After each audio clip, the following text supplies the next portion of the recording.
Thank you, Pierre. Thank you. Hi, everyone. Good morning. I have to say, of course, it's so cool to be back here because so many of my favorite moments in my life have been here, making projects here. Already, I think, Pierre, you and I were here in practically the first year the building was open, right? We were doing Nixon in China. Nixon in China was very influenced by Kovanstchina.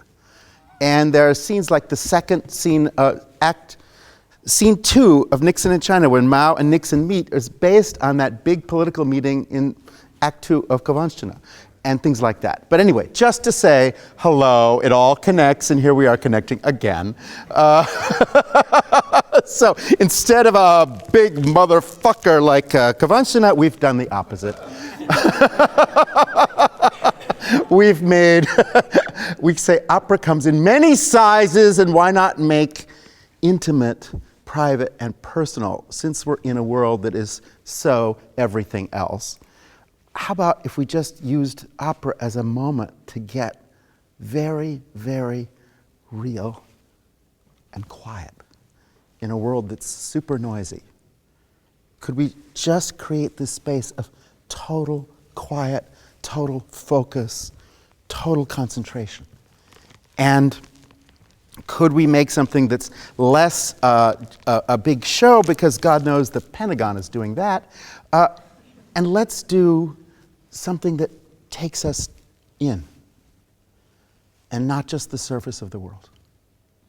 Of course, the most beautiful form of theater is Japanese no theater, coming from the 13th century. It was created by Zen masters, and it's actually a kind of ritual theater which slows down your body rhythm.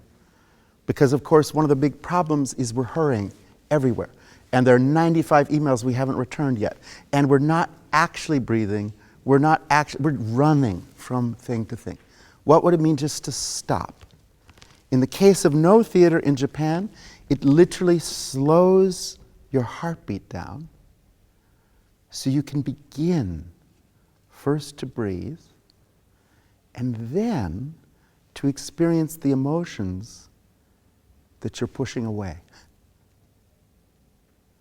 And actually realize how much emotion you're carrying with you already, that you're ignoring every day. And what is it to actually not say, oh, I need to go and see this emotion over here. It's the opposite. It's just actually stop and feel what you actually feel, which is different from a Hollywood movie ramping you up to feel things you never felt. But this is this question of, what do you already feel? Experience that, live with that, and respond in a way only you could respond. Have your own completely private experience of what's happening. And, as we say in English, enjoy yourself really deeply. And to have this sense of spaciousness, because, of course, we're always feeling under pressure. What does it mean to release and open a kind of spaciousness in yourself? Japanese no has just 2 characters and a chorus and 5 instruments. So we have something very close to that here. A chorus of 4 people, 4 individuals, 1 on a part. So we're getting all of this vocal detail and nuance. Kaya has made the band string quartet, percussion, the flutes, bass flutes, piccolos, all these flutes played by an amazing Camille Hoitengo, who's one of the great virtuosi alive today, and Kaya has written all her music for Camille. And then the kantele, which is the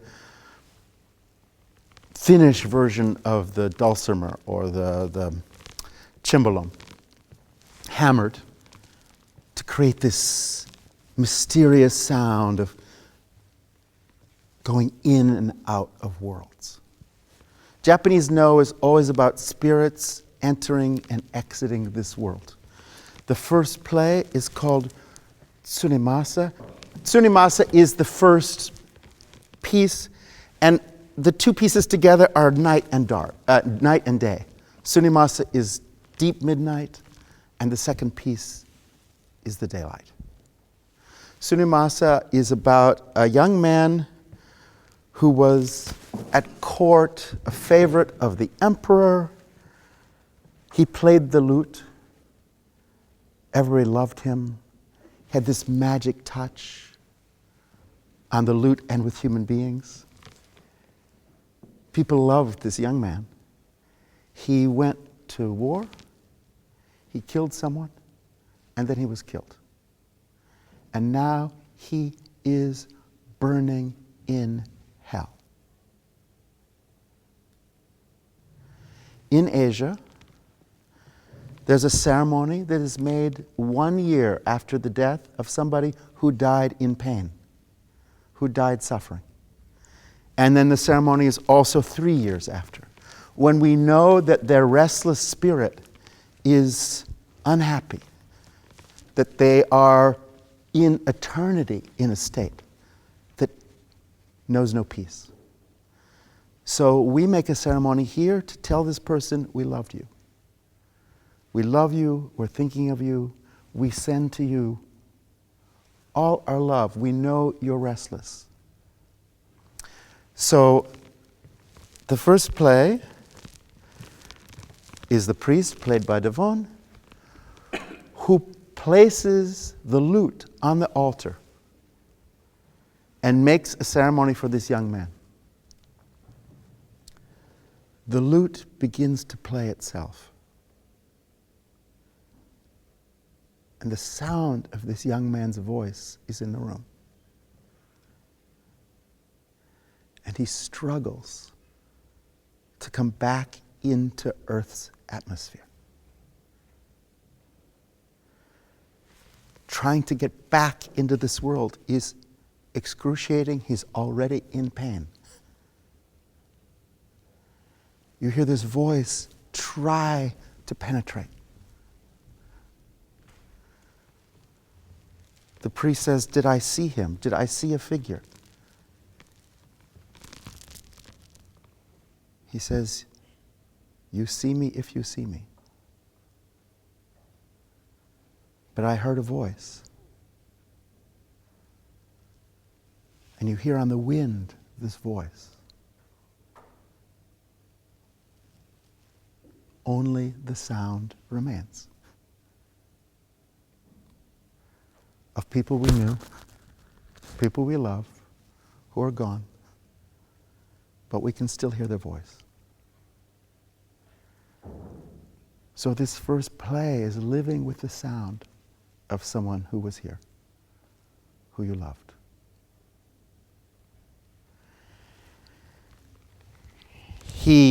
His spirit comes back and does one of the dances in court. Says, "I was here." And then in one of the most overwhelming exits, he disappears into the night, burning. Dark flames in the night. And his voice howling. And there's nothing but darkness. That's the first play. The second play is really, really beloved in Japan. It's one of the most, it comes from an old folk tale that's before Buddhism and before Shinto. And this story is great. There's a fisherman who is walking by the sea. And it's early morning, the time when the fishermen go out. So it's just that edge of dawn, before dawn, very, very early, cold, a lot of wind. but somehow, just like Holland when spring is coming, horrible. Cold and horrible, but somehow inspiring. This weather is so bad, I'm feeling great. And that little bit of sun lets you know we're fine. And actually, there's this moment where the rain just washes away. The wind just stops for a moment. And there's a beautiful chorus, it is a magic hour. And you feel this hour of magic. And the fisherman sees hanging from a pine tree a cloak of feathers. And he says, this is incredible. I've never seen anything like this beautiful cloak of feathers. I will take this home and show it to my family, and I've found an incredible treasure. Then an angel says to him, excuse me, that's my cloak. And the fisherman says, you should have thought of that before you left it lying around. I found it, it's mine now, I'm taking it home. And the angel says, no, you don't understand. This really is my cloak. I need this. And the fisherman says, that's your problem, not mine. I'm taking it home. The angel starts to die. Gets very pale, very faint, has difficulty breathing, can't stand up. Bones start to soften. The angel says, I will dance for you one of the sacred dances of heaven if you will give me back my cloak. And the fisherman says, I've heard about those sacred dances of heaven. That sounds cool. Okay, go ahead. And the angel says, well, I need my cloak to dance. And the fisherman says, oh, no, I've heard that one. I'm going to give you this cloak and you will disappear completely. No, do the dance, then I give you the damn cloak. And then there's this amazing moment where the angel looks at the fisherman and says, in heaven, there is no deceit.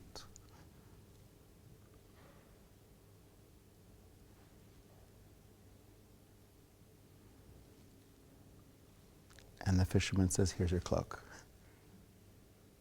The angel puts on the cloak, dances the sacred dance of heaven, and disappears into the morning light. That's the piece.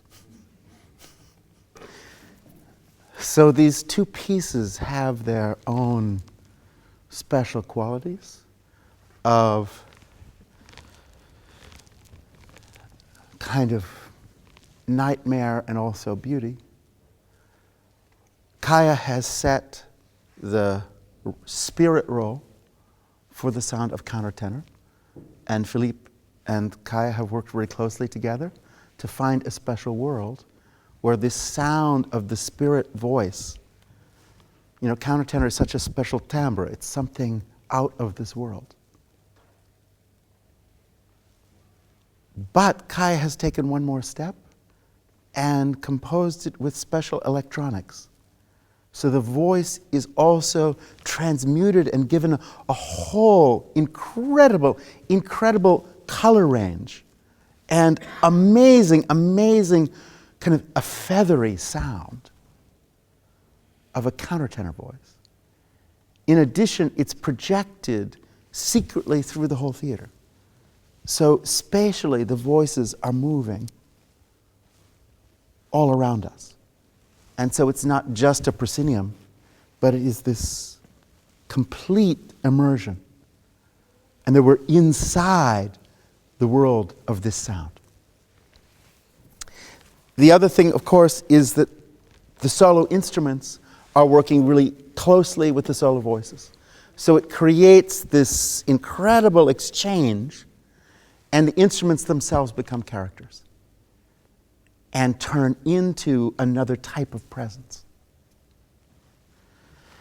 And probably the other thing to just say is dance itself is really special. So we're so thrilled to have Nora Kimball with us. And Nora, you will know from some of the greatest days of the Frankfurt Ballet, and Bill Forsyth made some of his greatest works for this amazing woman.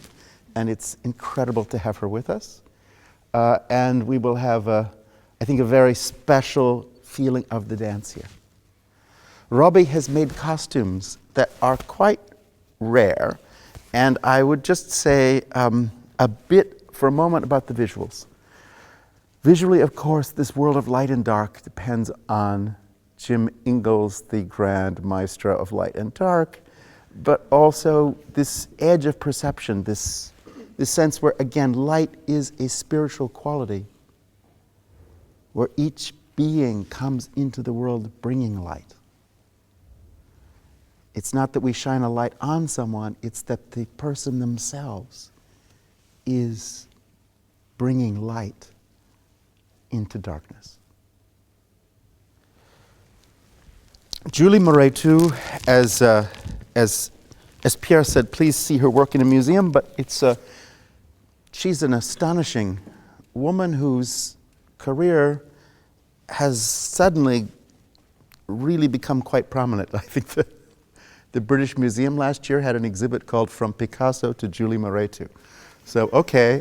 But this is a section of one of her paintings, and this layer after layer after layer of white and dark and all these grays in between, all these gestures which are slashing and violent, but calligraphic, and also a kind of sense of a human life, of all these ink blots, all these hasty improvisations, layer after layer after layer after layer after layer.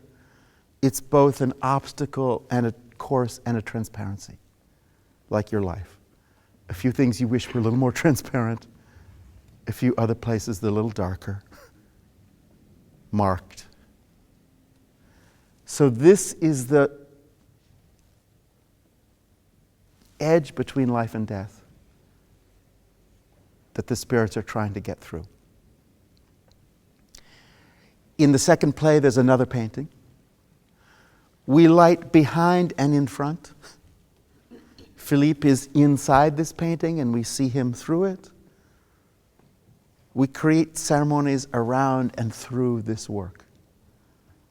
In a world where the stage is mostly dark, and so we don't always even see this edge. It's really we're inside this night stormscape of the mind and of the emotion. Robbie has made for Philippe in each opera 3 costumes that start gray and go darker and darker, so that the characters disappear into the painting. And for the second piece, the grays become lighter and lighter, so they emerge from the painting. So it's this, beings are going in and out of this landscape, seascape, mindscape that Julie Moret has made. All of which we can light in a way that you can't see in a museum, because the museum has the same old damn museum lighting, which doesn't move at all and treats a work of art like it's, a hospital lighting. What we can do for Julie's painting here is light it in all these shades. Let the light move inside it. Let it pulse. Let it gradually become brighter, gradually darken. Tint it with strange lavender for the dawn. And let the painting itself breathe and move and come to life. So we'll use these really very just subtle to create techniques to let the world itself begin to be deep and have lots of emotional power. Concentrated, and have lots of basic feeling. And I would just say one more thing. Yes, Kaya this is her fifth opera, something like that, Pierre. This is her fifth. What's great is this idea that, a great composer doesn't have to die writing their only damn opera, but that it's a way we express ourselves in this time, in this generation. And it feels not only comfortable, but of course it makes sense. And this idea that, well, I feel really deeply, is that the classical music world, the best is in front of us, not behind us. We like many of these old pieces, they're fine. But there's so much more to do and so much more ahead. And what opera has only begun. This is not the ending of something. This is truly the beginning of the art form, is our lifetime and this generation. And that's what's exciting at this moment. And if I may say, Pierre came to this place making new operas, I came to this place making new operas. The priority is actually new pieces. We like the old pieces, they're okay. But the priority is the new ones. And this is what this house does better than any place in the world. And I simply must thank you. Really thank you. Because it requires incredible alertness, attention, generosity, and good-heartedness to bring a new opera into the world. And this will be really hard, but really beautiful. And what I love is every day you wake up and the world is more horrifying than you could ever have imagined, even one day ago. The news is so bad over and over and over again. What on earth balances that out? That is our job as artists. What else can we add to this picture? Right? What we can do is make a poem that was not there yesterday, a painting that was not there yesterday, a piece of music that was not there yesterday, a dance that was not there yesterday. And we can say, there is other news. And it's very beautiful. Anyway, see you a lot this month. Please enjoy. Thank you.